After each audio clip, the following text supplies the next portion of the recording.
ગુજરાતમાં ભાજપના 4 રાજ્યસભા ઉમેદવારોએ ફોર્મ ભર્યું। 4 ફોર્મ ભરતાની સાથે દેશભરમાં ભાજપે 29 ઉમેદવારોને કુલ પસંદ કર્યા છે। જો આપ તમામનું લિસ્ટ જોશો તો લાગશે કે રાજ્યસભા થકી ભાજપ લોકસભાનું પ્લાનિંગ કરી રહ્યું છે। આખરે શું છે ભાજપનું આ રાજકીય ગણિત, આવો સમજીએ।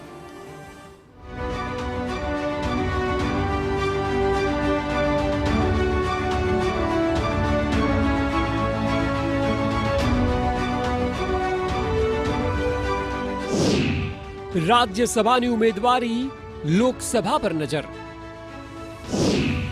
શું છે ભાજપનું રાજકીય ગણિત? 4 ઉમેદવારોએ ભર્યા ફોર્મ।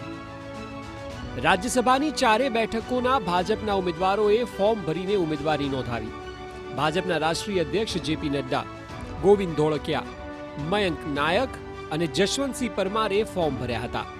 આ પહેલા વિધાનસભા ખાતે મોટી સંખ્યામાં ભાજપના કાર્યકરો જોવા મળ્યા હતા। તમામ લોકો ઢોલ નગારાના તાલે જોવા મળ્યા અને આ માહોલ વચ્ચે બરાબર 12:39 વાગે ઉમેદવારી નોંધાવવામાં આવી હતી। આ દરમિયાન મુખ્યપ્રધાન ભૂપેન્દ્ર પટેલ તથા ભાજપ પ્રદેશ પ્રમુખ CR પાટીલ સહિત અન્ય ધારાસભ્યો, નેતાઓ તેમજ પદાધિકારીઓ ઉપસ્થિત રહ્યા હતા। આ સમયે ભાજપના રાષ્ટ્રીય અધ્યક્ષ જેપી નડ્ડાએ ગુજરાતના વખાણ કર્યા અને તેઓએ કહ્યું હતું કે ગુજરાત સાથે તેઓ જોડાઈ રહ્યા છે ત્યારે તેઓ પોતાને ભાગ્યશાળી સમજે છે। गुजरात से जहां संगठन राजनीतिक दृष्टि से जिसने नेतृत्व किया है, ऐसे स्थान से मुझे भी उसमें अपने आप को जोड़ने का मौका मिल रहा है।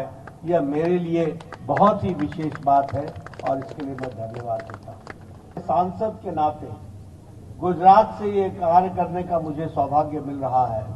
इसके लिए भी मैं आपको इस बात का वचन जरूर देता हूं कि एक आदर्श कार्यकर्ता के रूप में एक योग्य तरीके से कार्य करने के लिए जो भी आवश्यक होगा वह करते हुए इस गौरवमयी विकास विकसित यात्रा जो मोदी जी के नेतृत्व में चल रही है उसमें भी पूरा योगदान हम सब करेंगे, यह भी मैं आपको बता रहा हूं। મહત્વની બાબત અને અલગ તરી આવે વાત એ છે કે ઉમેદવારના સમર્થનમાં જ્યારે 10 ધારાસભ્યોએ સહી કરવાની હોય છે ત્યારે જેપી નડ્ડાના સમર્થનમાં 10 મહિલા ધારાસભ્યોએ સહી કરી હતી। 10 મહિલા ધારાસભ્યોએ નડ્ડાને સમર્થન આપતા આ સહી કરવામાં આવી। બીજી તરફ જેપી નડ્ડાના ડમી ઉમેદવાર તરીકે રજની પટેલનું ફોર્મ ભરવામાં આવ્યું હતું। ભાજપે 4 પૈકી 1 ઉમેદવાર જેપી નડ્ડા માટે ડમી ઉમેદવાર ઊભા રાખ્યા હતા। આ તરફ અન્ય ઉમેદવારો કે જેમાં ગોવિંદ ધોળકિયા, મયંક નાયક તેમજ જશવંતસિંહ પરમારનો સમાવેશ થાય છે, તેઓએ પણ ફોર્મ ભર્યા અને આગામી વર્ષો રાષ્ટ્ર માટે કામ કરવાની વાત કરી। સાથે જ ગોવિંદ ધોળકિયા અને જશવંતસિંહ પરમારે પ્રજાના પ્રશ્નો પણ ઉઠાવવાની વાત કરી હતી। સાંભળો। હું તો પ્રેઝન્ટેશનનો માણસ, પ્રેઝન્ટ આજનો જે સમય આવે, આજે હું કામ કરવાનું, આજની શું જરૂરિયાત છે એ પ્રમાણે કામ કરવાનું। તો જે કામ આવશે એને આપણે કેવી રીતે આમ જનતા માટે અને બધા રાષ્ટ્ર માટે સારું કરી શકીએ એ રીતે કરશું। આપણું ભારતીય જનતા પાર્ટીની સરકારે છેલ્લા આટલા બધા વર્ષો દરમિયાન ખૂબ સરસ કામ કર્યું છે કે પબ્લિકના જે મોટાભાગના પ્રશ્નો છે એનું તો લગભગ સોલ્યુશન થઈ ગયું છે, પરંતુ પ્રજાની વચ્ચે જઈ અને તેમના સળગતા પ્રશ્નોને સાંભળી અને એનું નિરાકરણ કરવાનો પ્રયત્ન હું અવશ્ય કરીશ। આ તરફ અહીં સવાલ એ છે કે શું ભાજપ રાજ્યસભા ઉમેદવારી થકી લોકસભા પર નજર બનાવીને બેઠું છે? આ સવાલ થવો ખૂબ સ્વાભાવિક છે। જો રાજ્યસભાના 4 ઉમેદવારોના જાતિગત સમીકરણ જોઈએ તો 1 ઉમેદવાર બ્રાહ્મણ છે, 1 ઉમેદવાર પાટીદાર છે, જ્યારે કે અન્ય 2 ઉમેદવારો OBC સમાજમાંથી આવે છે। સવાલ એ છે કે શું ભાજપનો નો રિપીટ પ્લાન છે? આખા દેશની જો વાત કરીએ તો દેશના 15 રાજ્યોની 56 રાજ્યસભા સીટ પર ઉમેદવાર ભાજપે ઉતાર્યા છે। ભાજપે જૂના ચહેરાઓની જગ્યાએ નવા ચહેરાઓને પસંદ કર્યા છે। અત્યાર સુધી 56માંથી 29 ઉમેદવારો જાહેર થયા છે, જેમાંથી માત્ર 4 નામ એવા છે કે જેને રાજ્યસભામાં રિપીટ કરવામાં આવ્યા છે। બાકી તમામ નવા ચહેરા છે। કુલ 9 કેન્દ્રીય મંત્રીઓનો કાર્યકાળ પૂરો થયો છે, પરંતુ માત્ર 2ને જ રાજ્યસભામાં રિપીટ કરાયા અને બાકીના 7 મંત્રીઓને રિપીટ નથી કરવામાં આવ્યા। અને એટલે સવાલ એ છે કે રાજ્યસભાના મંત્રીઓ આ વખતે લોકસભા લડવાના છે।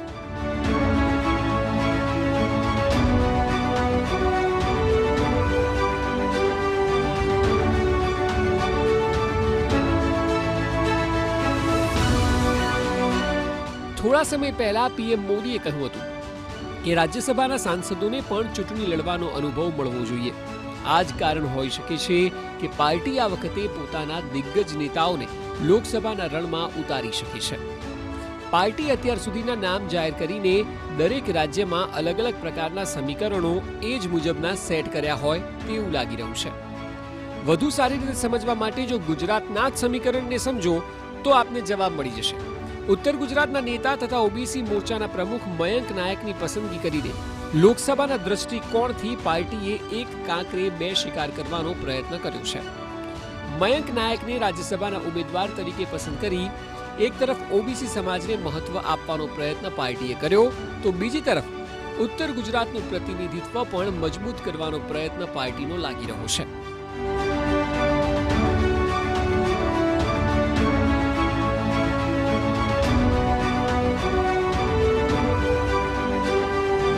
બીજી તરફ ગોવિંદ ધોળકિયા અગ્રણી ઉદ્યોગપતિ છે અને તેની સાથે મૂળ સૌરાષ્ટ્રના પાટીદાર સમાજના આગેવાન પણ છે તથા વર્ષોથી સુરત એટલે કે દક્ષિણ ગુજરાતમાં ઠરીઠામ થયેલું મોટું નામ છે. ત્યારે સૌરાષ્ટ્ર તથા દક્ષિણ ગુજરાતનું કોમ્બિનેશન ગોવિંદ ધોળકિયાના સ્વરૂપે પાર્ટીને મળી રહ્યું છે અને એટલે તેમની પસંદગી લોકસભાના દ્રષ્ટિકોણને ધ્યાનમાં રાખતા કરી હોવાનું પણ માનવામાં આવે છે. ભાજપે રાજ્યસભાના ઉમેદવારોની પસંદગીમાં મધ્ય ગુજરાત અને તેમાં પણ આદિવાસી વિસ્તારને પણ પ્રભુત્વ આપવાનો પ્રયત્ન કર્યો છે. જસવંતસિંહ પરમારનું નામ આવે તો તે ઓબીસી સમુદાયમાંથી આવે છે અને સાથે જ ગોધરાને 20 વર્ષ બાદ રાજ્યસભામાં પ્રતિનિધિત્વ મળ્યું છે. આ તમામ બાબતો એવી છે કે જેના લીધે રાજ્ય અને દેશમાં ભાજપે રાજ્યસભા થકી ન માત્ર વર્તમાનનું પરંતુ આગામી મહિનાઓનું લોકસભાનું ગણિત પણ સેટ કર્યું હોય તેવું સ્પષ્ટ દેખાઈ રહ્યું છે.